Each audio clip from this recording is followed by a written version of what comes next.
कांग्रेस नेता राहुल गांधी भारत जोड़ो न्याय यात्रा के तहत खूंटी में बिरसा मुंडा को पुष्पांजलि अर्पित कर श्रद्धांजलि दी।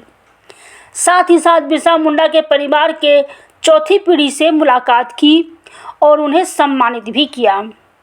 खूंटी के शहीद भगत सिंह चौक से शुरू होकर न्याय यात्रा लोगों के हुजूम के बीच होते हुए गुमला जिले की ओर आगे बढ़ी।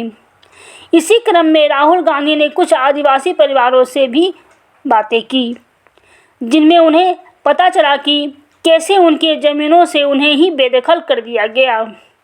वहीं गुमला के कामरा में एक जनसभा के दौरान राहुल गांधी ने पैसा एक्ट और जमीन अधिग्रहण कानून की चर्चा की। उन्होंने कहा कि पैसा एक्ट हम लाए थे। सबसे पहले मैं चाहता हूं कि आज से 7-8 साल बाद आप अपनी शर्ट के पीछे देखो, उसके पीछे लिखा हो मेड इन झारखंड।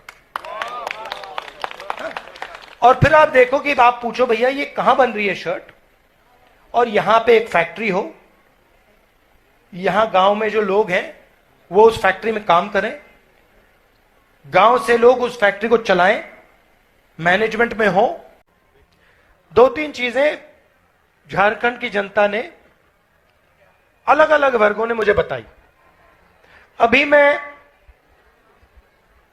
आदिवासी गांव से आ रहा हूं, वहां पे हमने आदिवासी महिलाओं से बात की और उन्होंने हमें बताया कि पूरे झारखंड में, पूरे देश में आदिवासियों से उनकी जमीन छीनी जा रही है किसी ना किसी बहाने से। अंत में यह होता है, विकास का नाम लिया जाता है, सड़क बनाने का नाम लिया जाता है, मगर अंत में आदिवासी को पता लगता है कि उसकी जमीन हड़प ली गई है, या किसी एनजीओ को पकड़ा दी गई है, या किसी अरबपति अदानी जैसे व्यक्ति को पकड़ाई दी।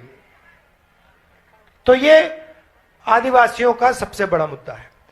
उन पे केस लगा दिए जाते हैं। इसी अभी कुछ ही देर पहले एक एनजीओ की जमीन है, वहां पे आदिवासियों की जमीन छीन ली, उनको कॉम्पनसेशन तक नहीं दिया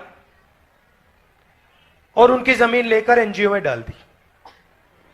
उन व्यक्तियों से मैं मिला, फिर अफसर से मिला। तो पहले अफसर मुझे कहते हैं देखिए ये तो ग्राम सभा की जमीन थी। तो फिर उन्होंने मुझे कागज दिखाया, जो व्यक्ति की जमीन गई उसने कागज दिखाया। तो फिर मैंने अफसर से कहा भैया ये आप बताओ ये क्या कागज फर्जी है क्या, ये व्यक्ति झूठ बोल रहा है क्या? कहते नहीं झूठ तो नहीं बोल रहा है। तो फिर मैंने बोला फिर ग्राम सभा की जमीन है नहीं, इसी की जमीन है। तो ये पूरे झारखंड में, पूरे जहां भी आदिवासी लोग हैं वहां पे ये हो रहा है। हम एक कानून लाए थे, पैसा कानून था। 2 कानून है, एक पैसा कानून, एक जमीन अधिग्रहण कानून। जमीन अधिग्रहण कानून में साफ लिखा गया है कि ग्राम सभा से बिना पूछे जमीन नहीं ली जा सकती, और अगर जमीन ली जाएगी, भैया नारे मत लगाइए, अगर जमीन ली जाएगी तो मार्केट रेट से 4 गुना ज्यादा पैसा दिया जाएगा। और अगर, मजे की बात सुनिए, अगर जमीन ली गई और 5 साल में उस जमीन का प्रयोग नहीं किया गया तो वो जमीन वापस दी जाएगी। अब झारखंड में लाखों एकड़ जमीन ली गई है, पिछली सरकार ने ली थी, लैंड बैंक बनाया, उसका कोई प्रयोग नहीं किया। तो यहां के आदिवासियों ने मुझे कहा, और सही कहा, कि 5 साल हो गए, ये जमीन अब वापस जानी चाहिए, हमें वापस मिलनी चाहिए, किसका कोई प्रयोग ही नहीं हुआ। तो ये एक आदिवासियों के सामने सबसे बड़ा मुद्दा है।